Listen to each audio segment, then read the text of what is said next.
में गोते लगाने के लिए तैयार हो जाओ और बिना किसी देरी के लेट्स गेट स्टार्टेड। मूवी की शुरुआत में हमें दिखाया जाता है एक बैटलफील्ड जहाँ बटुकपुर का राजा और उसकी सेना दुश्मन का इंतजार कर रही होती है। तभी सामने से उनका सैनिक घोड़े पे सवार आता है और वो उनको घबराते हुए बताता है कि सामने से 1000 बोनों की फौज आ रही है और उनके बीच में है एक शैतान। और इतना कहकर वो वहाँ से दुम दबाकर भाग जाता है। और इसके बाद सेनापति देखता है बोनों की फौज को अपनी ओर आते हुए और वो सैनिकों को हमला करने को बोलता है। तभी अचानक धरती फटने लगती है और उसके अंदर से शैतान किरमाणा बाहर आता है जो कि सेनापति को बड़ी आसानी से ढेर कर देता है। यहाँ पर राजा अपनी तलवार से किरमाणा पर हमला करता है पर किरमाणा को कुछ नहीं होता और फिर वो बटुकपुर के राजा को बंदी बना लेता है। ये सब ढोलकपुर का एक जासूस देख रहा होता है। किरमाणा अब तक सारे राज्यों को अपने कब्जे में कर चुका होता है और उसका अगला निशाना ढोलकपुर होता है। इसके बाद किरमाणा अपना एक दूत ढोलकपुर राजा इंद्र वर्मा के दरबार भेजता है और वो दूत सभी को सुबह तक सरेंडर करने को बोलता है अपने मालिक के आगे। तो इसके बाद भीम पूछता है कि तुम्हारा मालिक कौन है। वो सैनिक बोलता है मतलब हाँ ऐसा ही कुछ। फिर वो सैनिक उनको सुबह तक का टाइम देता है और एज एक्सपेक्टेड भीम उसको मना कर देता है और बोलता है कि ढोलकपुर उसके मालिक के आगे नहीं झुकेगा। फिर वो जासूस सारी कहानी सबको बताता है कि कैसे किरमाणा ने चुटकियों में बटुकपुर पर कब्जा कर लिया था। ये सुन के भीम राजा से युद्ध की तैयारी करने को बोलता है। अगले सीन में हम देखते हैं कि सभी युद्ध की प्लानिंग कर रहे होते हैं। राजा सभी को अपना अपना काम बताता है। राजू धनुष संभालेगा, कालिया सैनिकों से लड़ेगा, जब वो दूध का काम करेगा, दोनों बोलू घायल जानवरों की देखभाल करेंगे, इंदुमती और चुटकी भी घायलों की मदद करेंगे। अब प्लानिंग करने के बाद सभी युद्ध के लिए तैयार होते हैं पर सामने कोई नहीं होता। इंतजार करते करते सुबह से शाम हो जाती है। जासूस भी बताता है कि आगे कोई नहीं दिख रहा। तभी भीम को कुछ अजीब महसूस होता है और वो थोड़ी देर के लिए अकेला रहना चाहता है बोलकर आगे की तरफ चला जाता है। वही गुफा में आकर ध्यान लगाने लगता है। तभी एक जादू औरत उसके सामने प्रकट होती है और वो भीम को किरमाणा की शक्तियों के बारे में बताती है। वो बताती है कि रात के अंधेरे में किरमाणा की ताकत कई गुना हो जाती है और उसको हराना नामुमकिन हो जाता है। वो भीम को एक तलवार देती है और कहती है कि इसके तुम्हारे हाथ में होने से किरमाणा की पावर्स काम नहीं करेंगी। तलवार की वजह से तुम उसके अटैक्स कॉपी कर पाओगे पर अगर भीम तलवार खो देता है तो ये तलवार जिसके भी हाथ में रहेगी उसका कहना मानेगी। फिर भीम वहाँ से राजा के पास वापस आता है और हमला करने को बोलता है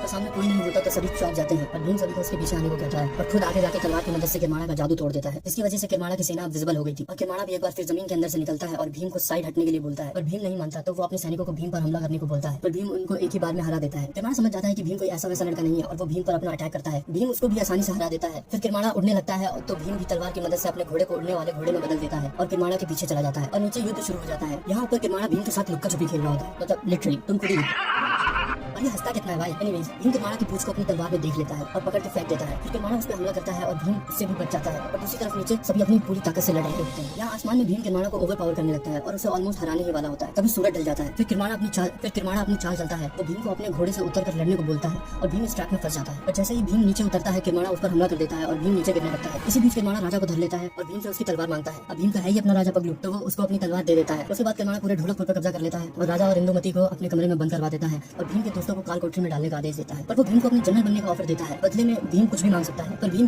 वो उसको मुंह पे मना कर देता है। तो किरमाणा उसको भी काल कोठरी में डलवा देता है। फिर हम देखते हैं किरमाणा और उसके सैनिकों को गांव वालों पर अत्याचार करते हुए वो भगवान की मूर्तियां तोड़ देते हैं, बाबा को मंदिर से निकाल देते हैं और गांव वालों को बंदी बना लेते हैं, घर बार जलाने लगते हैं और उनसे मजदूरी करवा रहे होते हैं। अब यहाँ हम देखते हैं काल कोठरी में भीम जंजीर तोड़ने की कोशिश करता है पर Bheem is like no laddoo no party. तभी उनको खाना दिया जाता है और भीम को एक आइडिया आता है और वही आइडिया सबको बताता है। तब सब उस खाने को खाने लगते हैं और जब वो सैनिक खाने की प्लेट लेने आता है तो कालिया उससे बातचीत करके उसका ध्यान रखने लगता है। जब वो मौका देखते हैं उसके बैग में से प्लेट निकाल देता है तो सैनिक के जाने के बाद जब चुटकी के हेयर पेन की मदद से अपनी और सबकी जंजीर खोल देता है। फिर भीम बोलता है कि वो नीचे से सुरंग बनाकर निकलेंगे और उनके पास सिर्फ 2 दिन है। फिर सभी लोग खोदना शुरू करते हैं और अगले दिन बाहर का रास्ता ढूंढ लेते हैं और एक एक करके जाने लगते हैं पर कालिया उसमें फंस जाता है। सैनिक उसको देख लेता है और उनको किरमाणा के पास ले जाता है। किरमाणा कालिया से भीम का पता पूछता है और कालिया यहाँ चाटगिरी झाड़ते हुए बोलता है पर ढोलू भोलू की फट जाती है और वो बता देते हैं कि वो नदी के रास्ते गया है। फिर किरमाणा अपने सैनिकों को भीम के पीछे भेज देता है और यहाँ भीम और उसकी टोली नदी के किनारे आ जाती है और रुकने की जगह ढूंढती है पर भीम उनसे अकेले रहने को बोल के जंगल की ओर चला जाता है और ध्यान लगाने लगता है। फिर वही जादुई औरत प्रकट होती है। भीम उससे मदद मांगता है पर इस बार वो उसकी मदद नहीं करती। वो कहती है उसकी शक्ति किरमाणा की शक्ति के बराबर नहीं, प्लस उसके पास उसकी तलवार भी नहीं है। पर भीम उससे रिक्वेस्ट करता है तो वो भीम को द गॉड धूनी बाबा के पास जाने को बोलती है और गायब हो जाती है। तो भीम अपने साथियों को लेकर पहुंच जाता है धूनी बाबा के पास और उनसे किरमाणा के बारे में पूछता है कि वो कौन है, क्या है और वो उससे कैसे जीत सकते हैं। तो यहाँ पे आती है किरमाणा की बैक स्टोरी। धूनी बाबा बताते हैं किरमाणा की कहानी। वो बताते हैं कि कुछ दिनों पहले प्रतापगढ़ के म्यूजियम के अधिकारी ने अपने स्वर्गीय मालिक की इच्छा अनुसार अनोखी चीजों से भरा हुआ एक बक्सा खोला जिसमें उसे एक कागज मिला। उसमें लिखा था लगभग 500 साल पहले उग्रसेन नाम का राजा राज करता था और वो बहुत दयालु और महान था पर बीमारी के कारण वो कमजोर हो रहा था और वो मर जाता है। और ये बात उसके बेटे को पता चलती है तो वो खुश होता है और नया राजा बनता है। ये और कोई नहीं बल्कि किरमाणा होता है। ये अपने पिता की तरह दयालु नहीं बल्कि निर्दय और कठोर होता है। तो राज्य के लोग दूसरे राज्यों में शिफ्ट होना शुरू कर देते हैं। राजाओं की सभा में किरमाणा को बोला जाता है कि अगर ऐसा ही चलता रहा तो उसे राजा के पद से निकाल दिया जाएगा। इस बात पर किरमाणा को इतना गुस्सा आता है कि वो दूसरे राज्यों पर हमला बोल देता है और किरमाणा की सेना बाकी राज्यों की सेना से बहुत बड़ी थी। तो राजाओं की सभा ने ढोलकपुर के राजा से मदद मांगी और फिर ढोलकपुर का राजा किरमाणा को बुरी तरीके से युद्ध में हरा देता है। घायल किरमाणा पहाड़ों पर भाग जाता है और रास्ते में अपनी सोल को काली शक्ति को गिफ्ट कर देता है। फिर वो काली शक्ति बोलता है कि जब सारे प्लैनेट्स एक लाइन में आएंगे तो मैं तुम्हें फ्री कर दूंगा और तब किरमाणा को कोई हरा नहीं पाएगा। तो धोनी बाबा बताते हैं कि उस म्यूजियम के अधिकारी ने कसम को रिपीट करके उस काली शक्ति को वादा याद दिला दिया और ऐसे किरमाणा का रिटर्न हुआ। साथ ही बाबा ये भी बताते हैं कि उसे मारा नहीं जा सकता क्योंकि वो तो पहले से मरा हुआ है। भीम बोलता है कोई तो रास्ता होगा। तो बाबा बोलते हैं भगवान कृष्ण से प्रार्थना करो, वो मदद करेंगे और भीम वैसा ही करता है। और कुछ दिनों बाद वो थक जाता है और कहता है इतने भगवान से प्रार्थना कर रहे हैं, कहाँ है भगवान कृष्ण, हमें कोई संकेत क्यों नहीं देते। और इन सब सीरियस टॉक्स के बीच राजू को भूख लग जाती है, तो राजू, चुटकी, जग्गू और सेनापति चले जाते हैं जंगल में खाना ढूंढने, पर इन्हें कुछ खाने को मिलता नहीं है। तभी जग्गू को बेर दिखते हैं और सभी उसे खा लेते हैं। फिर भीम आता है और देखता है उसके दोस्त जमीन पर पड़े हुए हैं मरने की हालत में। तो भीम दौड़ के डॉक्टर को लेने जाता है, उसको रास्ता घेरे भेड़े और एक लड़का दिखता है, पर भीम को ये बात पता नहीं होती कि वो ही भगवान कृष्ण है। तो वो उनसे कहता है, ए लड़के, तुम मेरे रास्ते से अपनी भेड़ों को हटा लो, मैं बहुत जल्दी में हूँ। तो कृष्ण अपना नाम बताते हुए कहते हैं, मेरा नाम कान्हा है और मैं यहाँ से कहीं नहीं जा रहा हूँ। भीम परेशान होकर कृष्ण से लड़ने की कोशिश करता है और पहाड़ से लटक जाता है। फिर कृष्ण उसे बचा लेते हैं और फिर भीम कृष्ण को बताता है कि उसके दोस्तों ने जहरीले बेर खा लिए हैं। तो कृष्ण बोलते हैं कि वो उसकी मदद कर सकते हैं और उसे किरमाणा के बारे में भी पूछते हैं। तो भीम कहता है, बहुत लंबी कहानी है, रास्ते में बताता हूँ। भीम और कृष्ण निकल पड़ते हैं उनको बचाने के लिए। भीम के दोस्तों को बचा भी लेते हैं। फिर वहाँ पर एक तूफान आ जाता है और सभी लोग झोपड़ी में चले जाते हैं, पर कृष्ण बाहर ही रहते हैं। अगली सुबह हम भीम और उसके दोस्तों को ट्रेनिंग करते हुए देखते हैं। भीम और राजू निशाना लगाते हैं, पर कृष्ण उन तीरों को अपने हाथों से ही रोक देते हैं। तो भीम पूछता है, ऐसा क्यों किया? तो वो कहते हैं, तो कृष्ण कहते हैं, तुम्हारा सारथी बनने के लिए मुझे तेज होना पड़ेगा, तो मैं बस चेक कर रहा था। तो भीम बोलता है कि तुमसे किसने कहा तुम मेरे सारथी बनोगे? सारथी बनने के लिए हमको एक चालाक लड़का चाहिए और तुम चालाक नहीं हो। तो कृष्ण भीम को एक गेम खेलने को बोलते हैं, एक रेस, और इसमें अगर किसी ने भी कृष्ण को हरा दिया तो वो सारथी नहीं बनेंगे, पर अगर जीते तो भीम को उनकी बात माननी पड़ेगी। फिर क्या, ऑब्वियसली कृष्ण जीत जाते हैं, स्वयं भगवान जो है। तभी जग्गू पेड़ से बोनो की सेना को आते हुए देखता है, तो भीम उनके लिए एक ट्रैप बिछाता है और कहता है कि वो ऊपर से हमला करेंगे, और बोनो की सेना को तो बड़ी आराम से सब मिलकर हरा देते हैं। और यहाँ पे किरमाणा गुस्सा हो रहा होता है और भीम को पकड़े बिना उसकी जीत अधूरी है कहता है, और एक प्लान बनाता है भीम को बाहर लाने के लिए। यहाँ भीम और उसके साथी घास के पीछे से सैनिकों को देखते हैं और इन्हें कुछ अजीब लगता है। तो कृष्ण बोलते हैं कि मैं देख के आता हूँ, मुझे यहाँ कोई नहीं जानता है। जैसे जैसे कृष्ण आगे बढ़ते हैं सभी सैनिक अपने आप जमीन पर गिरने लगते हैं, और आगे जाके वो एक नोटिस लगा पड़ते हैं जिसमें लिखा होता है कि अगर भीम ने अपने आप को किरमाणा के हवाले नहीं किया तो वो राजा और राजकुमारी को मार देंगे और कालिया और ढोलू बोलू को शेर के आगे डाल देंगे। कृष्ण अपनी माया दिखाते हुए उनको बचाने चले जाते हैं और वो अपनी माया से कालिया और ढोलू बोलू को बचा लेते हैं और वहाँ से निकल जाते हैं। कृष्ण कालिया को बोलते हैं कि जब मैं कल सुबह शंख बजाऊं तो बाकी कैदियों को छुड़ाकर और उन्हें हथियार देकर पीछे से किरमाणा पर हमला बोल देना। इसके बाद कृष्ण ये बात सभी को बता देते हैं। नेक्स्ट मॉर्निंग किरमाणा भीम का इंतजार कर रहा होता है और तभी सामने से भीम एक रथ पर आ रहा होता है जिसके चालक स्वयं कृष्ण होते हैं। किरमाणा भीम से कहता है कि वो उसके दोस्तों को शेर के आगे डाल चुका है और अगर उसने सरेंडर नहीं किया तो राजा और राजकुमारी के साथ भी ऐसा ही होगा। तभी कृष्ण शंख बजाते हैं और भीम हार मानने का नाटक करता है और कहता है कि इसके बदले में राजा और राजकुमारी को छोड़ दो। यहाँ कालिया अपना काम कर रहा होता है कैदियों को छुड़ाने का और वो इसमें कामयाब रहता है। और जैसे ही कृष्ण को ये पता लगता है वो भीम को वापस बुला लेते हैं और कहते हैं कि हम युद्ध करेंगे। किरमाणा समझ जाता है कि ये एक चाल थी और वो राजा और राजकुमारी को मारने को कहता है, पर तब तक राजा की सेना तैयार थी और हमला बोल देती है। लेकिन अब किरमाणा अपना हमला करने लगता है कृष्ण और भीम पर कृष्ण अपनी माया से उन सभी हमलों को रोक देते हैं। भीम से पूछता है कि तुम ये सब कैसे कर लेते हो, तुम जो दिखाई देते हो वो हूं नहीं। तो कृष्ण भीम से कहते हैं कि पहले किरमाणा से लड़ाई करो, और भीम लड़ाई में उतर जाता है और किरमाणा से कहता है कि वो तलवारबाजी नहीं कर सकता। तो किरमाणा भीम की दी हुई तलवार निकाल लेता है और लड़ता है, पर लड़ाई में भीम भारी पड़ रहा होता है किरमाणा पे। फिर किरमाणा जमीन के अंदर चला जाता है और उसी काली शक्ति से ब्रह्मास्त्र मांगता है और उसे वो मिल भी जाता है। फिर वो उसे लेकर ऊपर आ जाता है और भीम पर हमला कर देता है,